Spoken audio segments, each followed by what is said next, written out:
We're down 2 people and $120,000 tonight on Stranded with $1 Million. Stay tuned. You're tuning into the destination for TV superfan discussion, AFTERBUZZ TV.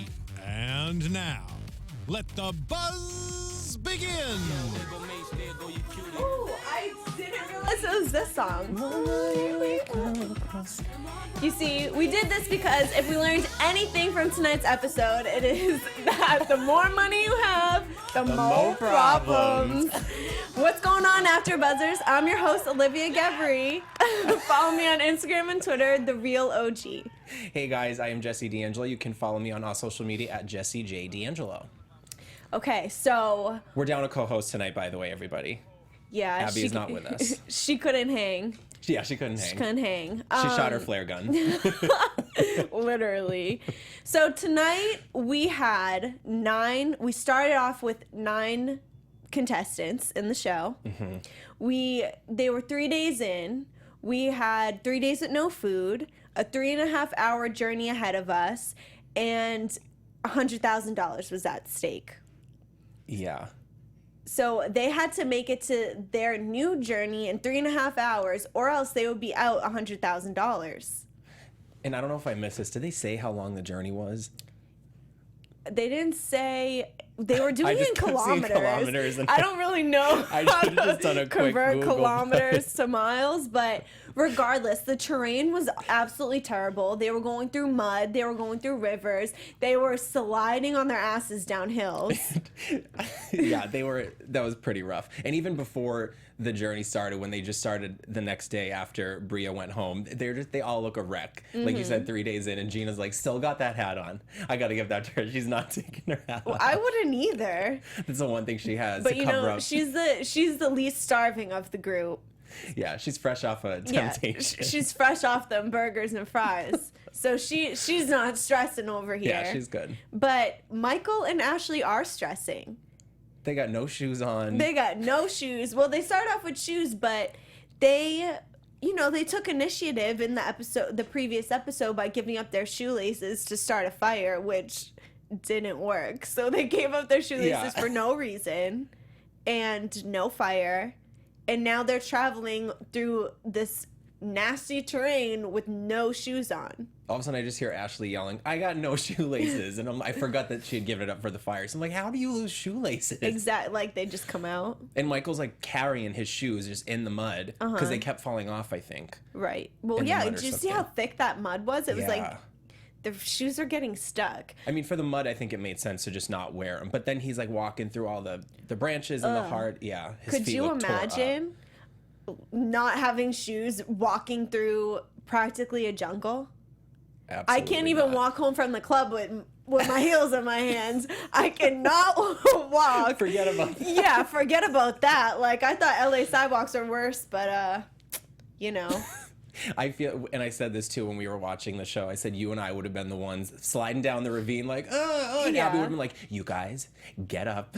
Right. This is our money on the line. I don't know. I'm trying to think of it. I feel like I felt for them because I can't think of an exact instance, but maybe, you're on a run or your friends are all ahead of you and you're just tired and you're like, yo, slow down. But everyone wants to keep going and no one cares if you're back there. Right. The people ahead did not give a crap about anybody following behind them. We just had stragglers. Michael and Ashley were the stragglers. But the whole thing is you all need to get there within 3.5 hours exactly. or you all lose the money. So I feel like they needed to care a little more about everyone getting there. Oh, and by the way, I Googled kilometers to miles. Because I'm smart. Because at one point it flashed on the screen at their hour mark, they had 1.3 kilometers left, which is 1/8 of a mile. Oh. So almost 3 miles, I would guess, was the... I feel like that's doable. Oh, God. I mean, it's not like... I was just about to be like, that's like a daily run for me, but at the same time, I'm running around the reservoir in Hollywood. I'm not like trekking through a jungle, so I'll give it to you guys. Could you picture yourself sliding on your ass down this big hill of just bushes? I mean, out of context, it looked kind of fun. Like, if I had some drinks at that temptation. Imagine all the things that you were like hitting and getting scratched with on your way down. Especially not if you were in shorts and Cody shorts Oh, at that. those shorts though. Those are the short. I think those are his his undies. You know. Well, he said he doesn't wear underwear when he's out in nature. So what were those? His running his shorts. nighty I don't shorts. know. I don't. You know what cracked me up though? Gina was like, "My makeup is gone. My eyebrows are gone." I was like, "Girl, I feel you." And she goes, "I seriously smell like shit." Yeah, but I feel like she has the least right to complain just because she made it through the temptation. I know you don't have your secret deodorant with you, girl, but Yeah, you just had a burger now. and chips. Not much to complain about. So, ironically enough, the two people that lost their shoes were the two people that let off their flare guns, and now they're gone. That was so fast to me. It was like 10 minutes into the episode. They I'm gave out. it up quick. Exactly. And it was right before the commercial break, so I thought it was going to be, it was just like they were letting the tension build. Yeah. She was like, "No, I'm out." It was so quick. And it's so funny how people react to that because it's like they feel bad, but at the same time they want to win. So they're like, "Are you sure?" And it's like, twist my arm, like, yeah. pull the damn thing, and they're out. No, don't go. Yeah. But okay. I really want you They're to just counting the money in their stay. head. They're like, but the gun's over here. Here you go. I'll see you later. So now we're down. So it's 9. Now we're down to 7 people. And they're still not down. They're still not at their destination yet, but obviously they make it because they have shoes on. Yeah. And One advantage. that's just the easiest. And so they get to their destination and they get the $100,000 because they made it successfully within the 3.5 limitation. And so now they have a right to a group buy. And this is where things kind of get divided. Whoopsie. Yeah. And it also, Gina's left out there to dry. Michael had her back before, but now she's the only one taking the heat. Do you think she thought the issue of the temptation was kind of dead and buried? Like, do you think that caught her off guard when the message She came? had to have known it was coming. You know what I'm saying? There's no way that they were gonna. $15,000 is a lot of because money it to be down obviously and comes out. off your total. And what do they think? They weren't going to announce how much money they had? But then again, I'm like, Exactly. it's Gina. Love you, girl, but it's Gina. How would you have handled it? I don't think she handled it to the best of her ability. And again, this is me saying it's Gina, but I would have been... Okay, so Michael left, and then, the siren says, "Congrats, you got another $100,000, but your total's down to $185 because of the temptation." And they're like, "Oh, okay, what did you buy?" And first thing, we looked at each other and we both agreed I would have thrown Michael right under that bus. He's because, not there to you're my defend boy, you're himself. not there. I would have been happy to see you have done the same thing watching the show back. Throw him under the bus and Michael literally forced my hand. I would have lied. Make up a lie. Yeah. That would have been the easiest out. But I was surprised to see how the other contestants reacted. I don't think I would have been that forgiving. I wouldn't have either. All she said was sorry, and they were like, "Okay, apology accepted." Like, Cody was pissed at first, but then I feel like 2 minutes later, she's like, "I just really want to apologize." And they're like, "Cool." Well, okay, this is when things really start to heat up because now we're seeing a larger divide than before. So it's obviously Cody and Chris versus everybody else. And they're dividing up what they think is most necessary for them to survive during this group buy. And when it comes down to it, Gina gets a slice of pizza. I'm not sure if I would have gave Gina a slice of pizza. Well, and the funny thing is, too, is I'm going to be totally hypocritical in myself, but if I was them, I feel like I would have taken the temptation too. But if I was one of the ones who didn't get a temptation and found out that someone else took it, I would have been pissed. Yeah. Oh, I would have been petty. But Like, how if it's... dare you? But I would have taken the temptation if it was me. But I don't think I would have taken a $15,000. No. Like, come on now. We already said last Yeah. episode we would have taken the Cheez-Its, been happy, and called it a You day. could have survived off the Cheez-Its. We're not greedy. But knowing that Gina had already eaten and none of us had ate, I would have been like, sorry, but we're going to split this last slice a couple ways. That's true. Not to mention there were no toppings. Yeah. Come on. It was so thin. I don't know.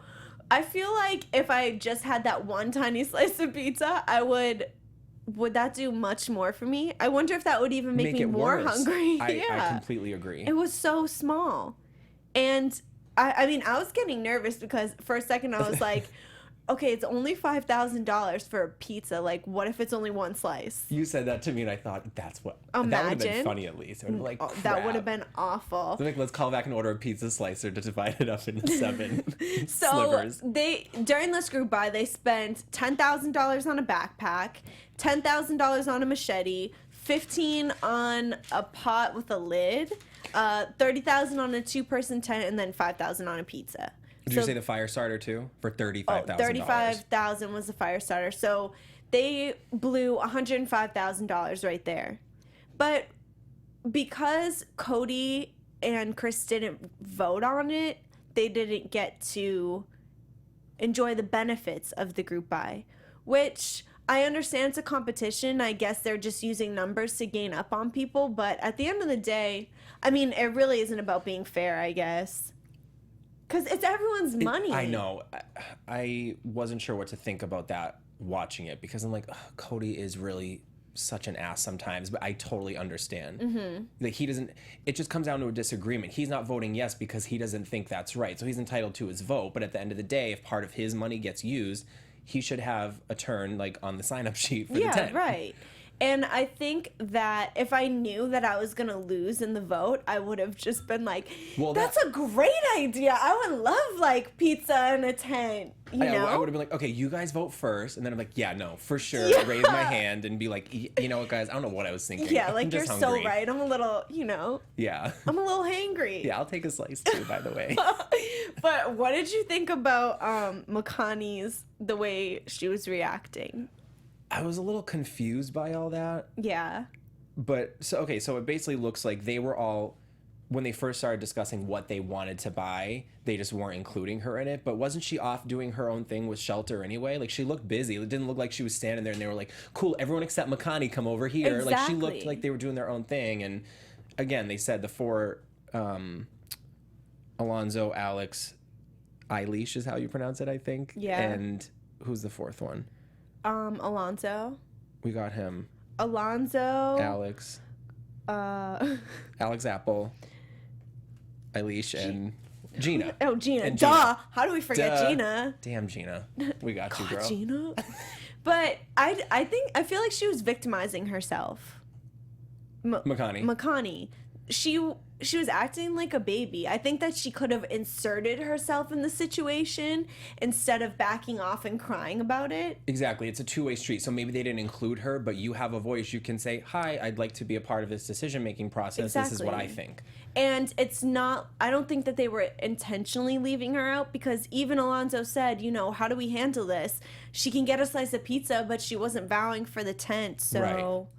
But she seems more of an independent party. Anyway, yeah. She's neither left or right. She's kind of just whatever is working best for her in the moment, which I respect, but I'm not sure if that's the best strategy. For this process, you know, what's going to advance you the farthest. And I love how Cody, as soon as he was outvoted, where's Makani, makes his way to her, doing her Little Mermaid in the river.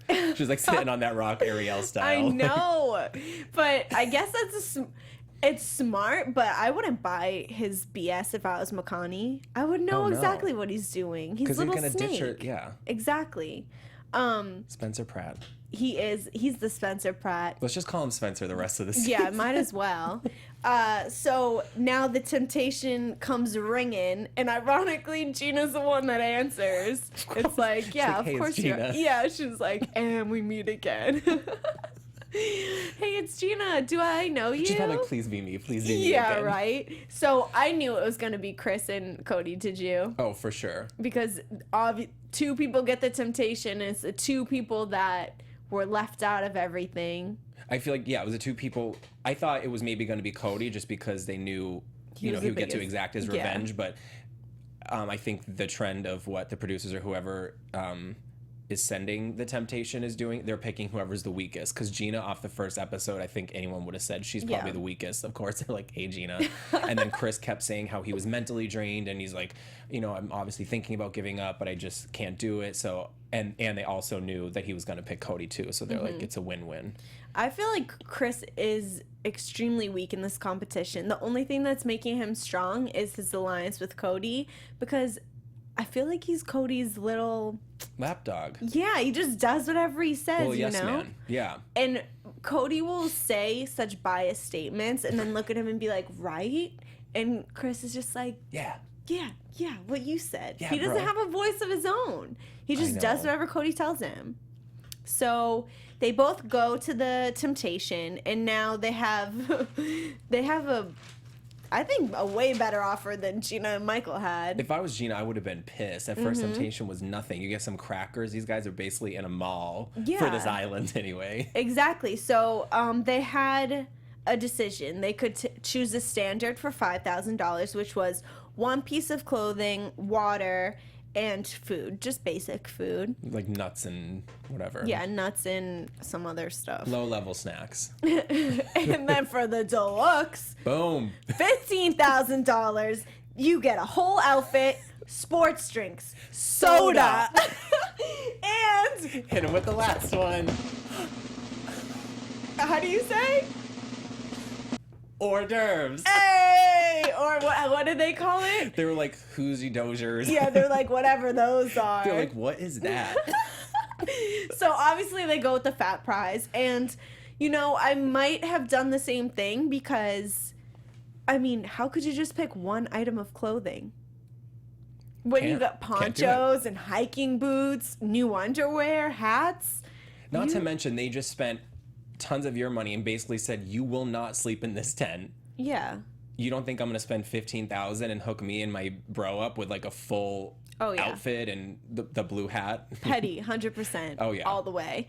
But it gets so difficult because at the same time you're kind of screwing yourself. It's still your money too. It's still your money. However, it's an investment, so they may be able to last longer because they have those shoes and because they have a poncho. Right. And because they have a full stomach and, you know, they have sugar from the drinks and the sodas, so that was, I mean, the sugar thing, that was like, because I mean, sugar's the devil.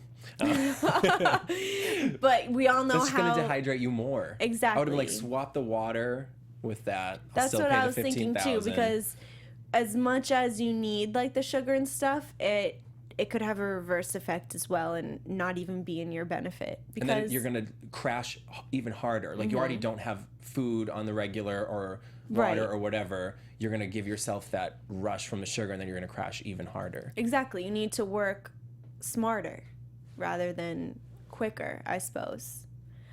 So they come back rolling into camp with this fresh new gear that they got. Hey now. Yeah, right. They're like blue hats and all. And you know, stuff is starting to get a little hot. A little dicey. You know, they're starting to argue with each other and fight more because, you know, they have their teams now and they know who's loyal to who. And I mean, aside from Makani, it's kind of a free floater. Yeah. And she finally speaks up for herself.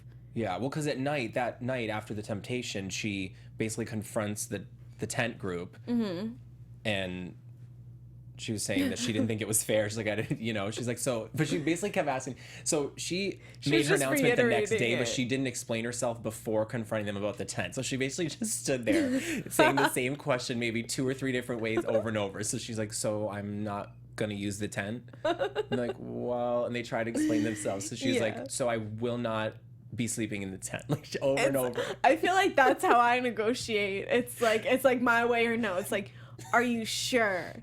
Wait, so what you're saying is just ask a different way and finally they were like, honestly, I don't know what you're trying to hear from me right now. I don't know what to tell you. I feel like I'm talking in circles, girl. Yeah, like you're not getting in this tent. Have fun in your little hut that you made. Yeah, they're like in the shelter that you built. Right. And she was the only one that built shelter that first day. She was. And yeah, I would have been mad that I couldn't enjoy the tent, but it's almost better off that you have the shelter because how beneficial is this 2-person tent with 5 people in it? And when they said 2-person tent, they meant 2-person tent. I feel like that thing could crumble even under the rainfall they get there. Like that thing could go up like that. If she built a legit shelter, that's gonna... How are you gonna sleep in there? Back to back? Just friggin' plank. They're gonna plank each other. Yeah, that like you thing's so just on small. top of each other. Like, I don't know. Because Alonzo, he looks tall. I mean, I'm 6 feet tall, so I don't know how I would fit in that alone anyway. Exactly. Fetal position. Yeah. I mean, they're grown people. I don't see it being cozy in there, but At least dry. I guess that's the only plus. yeah. And protection from boars. And I'd like to make a comment about Chris's wardrobe choice. Did you notice he was wearing a button up? He had he had like a collared button up. What does that do for you? Why is that an option? You know? Was that part of his outfit? The full I think outfit? I think so. Oh, okay. I don't know. I hope it's at least cotton. Yeah, maybe for like underneath his poncho. Yeah. Get those layers going. Yeah. But someone in our in last week's video commented, and they said there was an interview, and one of the cast members was saying they did have to pick one outfit to go with. So I didn't really look into that. I should have, but because I remember last week we were saying, like, did they pick these outfits? Did they know ahead of time? Yeah. I guess they I were did fully see aware. that because they mentioned how Alonzo chose his outfit very strategically. Yeah. How he chose like his hard hat and his army boots and just things that he thought would be beneficial for him throughout the competition. Guess it wasn't the same for the rest of them. Yeah, I mean, I guess not. Well, I mean, Makani had like a bathing suit on, which was underneath her clothes, and I guess that was kind of smart because Layers, I guess. Yeah. layers, and when everything else is being left out to dry, a bathing suit you can kind of deal with because that's what it's made to do. You know? If it's hot and humid on this island, that works. Exactly, 100%. Cody's in his booty shorts and Yeah, whatever. I mean, now he has all that fresh gear, but you know. So we close out this episode and everyone's straight up beefing. I thought Alonzo was gonna really punch Cody or Chris. because Cody knows what he's doing. He's so that guy that can get a rise out of you. He would for sure get a rise out of me. He was, and I was just watching the episode. Yeah, so if I was in his face on that island. Do they have to go home if they get into a fight? I would imagine. I think most reality shows have like a zero tolerance policy on physical stuff. Yeah. Because I remember even on this is gonna age me, but yeah. on like the first Real World Las Vegas, this chick, I think her name was Bryn, she threw a fork at one of them. Oh my god. Which, I mean, it's like, calm down. She didn't stab anybody. Like, it was across the room. What damage was she really gonna do? But she had to go home over that, if I remember correctly. So I think if he like decked him on that island. Yeah, so he's probably egging him on intentionally, just to get him knock another person out Off of the other group, you know, Yes. that other alliance. Mm-hmm. Which, again, I mean, it's all part of his mental strategy. Because he kept making comments this whole episode on, oh, you know, after, you know, that trek we just went on, seeing how winded and exhausted everybody is, I have no doubt that it might just be me at the end. It's like, well, yeah, you didn't exert any energy the first 3 days, so no wonder you're, you know, Yeah, happy he's as a all clam. about exerting energy. And I hate to say it, but it was smart because he trucked through that entire journey flawlessly. Yeah. I mean, in comparison to everybody else. And I'd also like to say on that journey, when Ashley and Michael were left behind, are they just straight up left in the woods by themselves until someone rescues them? That's what I'm wondering, where, like, is there a central camp for production or whatever? Because they leave him, so who comes out and takes them? And also, where did that pizza come from? Because that wasn't DiGiorno. That was a legit delivery box. That was, like, thin crust. I'm telling you, the Ritz, mid-Fiji. The Ritz Fiji. Yeah, that is where all of it's coming from. You know what I'm saying? There's a resort. It's not a deserted island that they randomly came across one day on a boat. You know what I'm Right. saying? Fiji is like a place where people go on vacation. Yeah. There's And they have great water. Yeah. Exactly. So there's people around. There's some in production. They said everything was shot on drones and you know, those cameras in the trees, but I just don't believe it. I think that there's more Wait, production. they said everything? In the beginning, that's what they like flash, shot by drones, and I forget what they call the other cameras. But They flashed that info so fast. I was Yeah. writing it down, so I think I was bound to miss a couple of those. Mm-hmm. I mean, Okay, that's so why they're their saying there's no confessionals. cameramen. Their confessionals are like selfies. Yeah. But I mean, with their phone. I would hate that angle. But it's just like I'm trying to break it down. I'm alone in the woods. I'm like, this angle's not gonna work. You for me, already guys. look like shit at that point anyway. It's just like whatever. You look like shit. You smell like shit. But I can't work with this angle. Sorry, I'm gonna need a little more lighting. And even the lighting, like when it's dark out at night, and they're doing those night scenes. There's that night vision drones, like. No. You have a drone? You got night vision on your drone? I mean, I don't, but maybe, I'm still on my beginner drone, so. Because that last one you did in downtown, slap some night vision on that, and you go back for a sequel. Flawless. That's gonna. Flawless. Bam. Well, we're working on having some guests on the show, guys. So hopefully they can answer some of these questions that we're speculating over. Where did the pizza come from? Yeah, like what did it taste like? I want to see their feet.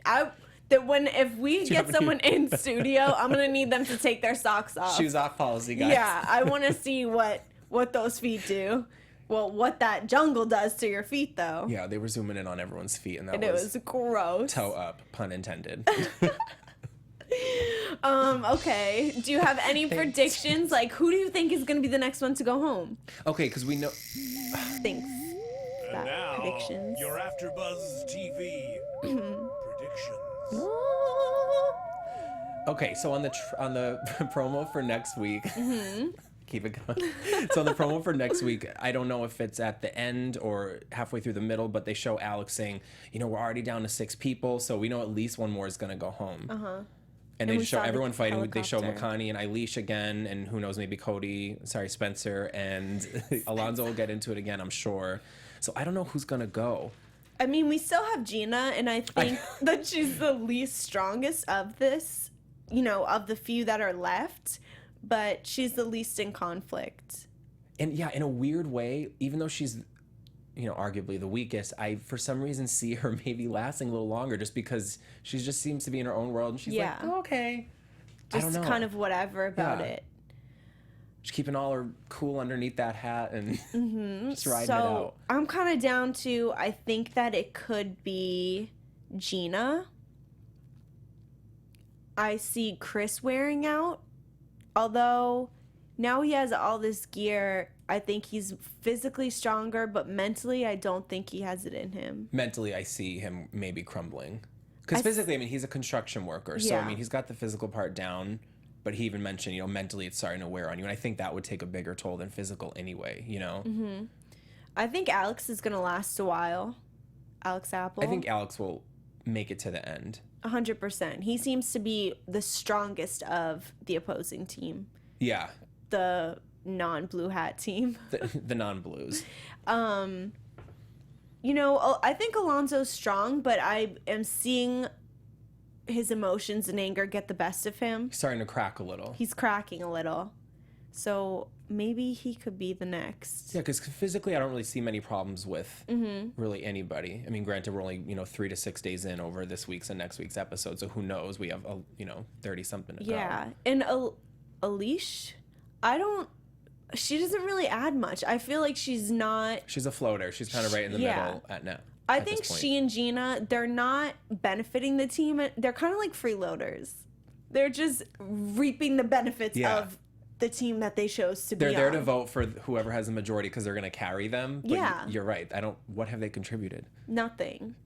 They're just spending that money. That's all they're doing. Exactly. And loving every second of it. They're just eating that pizza, But at the same time, Cody has done the exact same thing, but it's just because he's louder that we would maybe put him in a different category. He hasn't contributed anything either, except his loud voice. You know what I mean? Yeah, he hasn't done anything either. You're right. He just has the loudest bark. He's strategically not doing anything, though. No, you're right. They are just straight up not doing anything. You're right. I'll give you that. That's true. So I don't know. They're not strategically doing nothing. They're just living. Barely living. Barely living.